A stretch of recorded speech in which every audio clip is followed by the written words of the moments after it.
சதவீத கணக்கில் வந்து ஒரு ஷார்ட்கட் பார்ப்போம். இது ரொம்ப ரொம்ப ஒரு முக்கியமான ஒரு கணக்கு.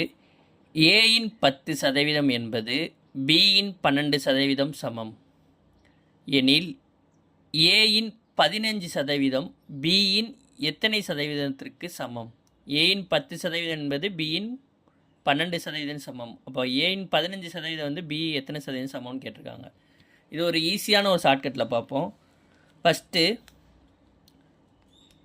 10% ஏ ஈக்குவல் டு 12% பி, இதான கணக்கு.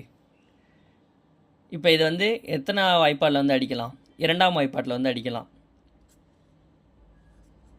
I2 10, R2 12. இப்போ வந்து இங்கே வந்து என்ன கொடுத்துருக்காங்க? ஏயின் 15% கொடுத்துட்டாங்க. அப்போ 15% என்னது? ஏ. 5 வந்து எத்தனை ஆளை பெருக்குனா 15 இன்ட்டு 3, I3 15. அப்போ 6 வந்து 3ஆம் வாய்ப்பாட்டில் வந்து பெருக்குனா ஆன்சர் கிடச்சிரும். புரியுதா? இது ஒரு ஈஸியான ஒரு கணக்கு. அப்போ 18%. ஏயின் 15%க்கு பியின் 18% சமம். அப்போ ஆப்ஷன் பி.